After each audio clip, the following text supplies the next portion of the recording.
নাম ছিল কি আব্বাস উদ্দিন, হয়ে গেছে মির্জা আব্বাস। পাকিস্তানের একজন গ্যাংস্টার আছে দাউদ ইব্রাহিম, তো ঢাকা হাটে এই ধরনের দাউদ ইব্রাহিমরা চলে এসেছে, তো আমরা তাদের মুখোশ উন্মোচন করে দিব। আমরা একটা ঢাকা হাটে অনেকগুলা অসভ্য মানুষদের পাল্লায় পড়েছি, যাদের সভ্যতা বলতে কিছু নাই।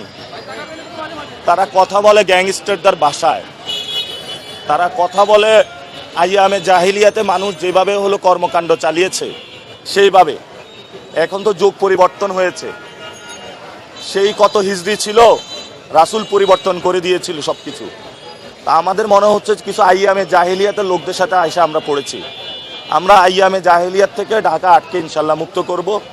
যারা এসব অসভ্য আচরণ করছেন, বেয়াদবি করছেন মানুষের সাথে, জুনিয়রদেরকে ভালোবাসা দিতে, রেসপেক্ট দিতে শিখেন নাই, আমরা তাদেরকে বলবো নিজের ঘরে বাচ্চা ছেলে রয়েছে, তাকে তো সম্মান দেন, ভালোবাসা দেন। যেভাবে কথা বলছেন, ঘরেও তো মনে হয় যারা আছে তাদেরকে সম্মান দিতে জানেন না।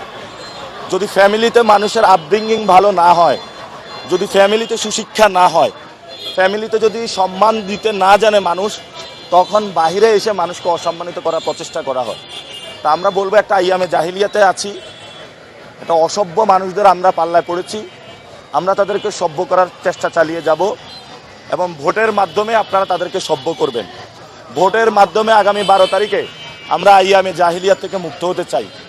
ভোটের মাধ্যমে আমরা যারা মানুষের সাথে বেয়াদবি করছে, সন্ত্রাসী আচরণ করছে, আমরা তাদের থেকে মুক্ত হতে চাই এবং ওনাদেরকে বলবো যে নামাজ পড়বেন, নামাজ পড়ে মসজিদে একটু বসে থাকবেন এবং আল্লাহর কাছে একটু প্রার্থনা করবেন, তওবা আস্তাগফিরুল্লাহ করবেন, যা করেছেন যথেষ্ট হয়েছে।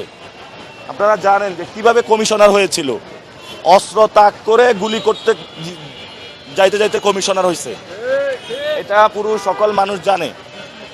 নাম ছিল কি আব্বাস উদ্দিন, হয়ে গেছে মির্জা আব্বাস। তা আমরা আগে শুনতাম তাহলে আব্বাস উদ্দিন ওরফে মির্জা আব্বাস।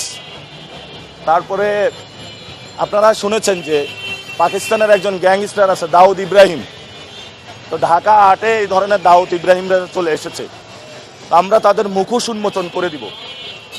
কিন্তু সাথে সাথে যারা সমাজের সিনিয়র সিটিজেন, তারা আমাকে আহ্বান জানিয়েছে যে তুমি তো এই সন্ত্রাসকে সরাবা, আমরা রায় দিব 12 তারিখে তোমাকে, কিন্তু তাহলে তুমি কি করবা?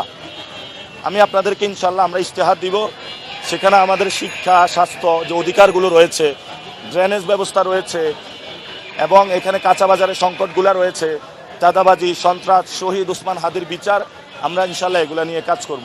তবে আমাদের 1 নম্বর এজেন্ডা ঢাকা হাটে শহীদ ওসমান হাদির বিচার, 2 নম্বর হলো সন্ত্রাস, তারপরে মাদকমুক্ত, চাঁদাবাজ মুক্ত, দখলদারিত্ব মুক্ত একটি সমাজ গঠন, তৃতীয় হলো এখানে যেই ধরনের নারীদের উপরে হ্যারাসমেন্ট করা হচ্ছে, মা বোনদের জন্য স্বাস্থ্যসেবা নিয়ে আসবো আমরা, স্কুলে দখল বাণিজ্য বন্ধ করব, সকল স্কুল কলেজকে এই ব্যক্তি থেকে ইনশাআল্লাহ আমরা মুক্তি দিব ইনশাআল্লাহ।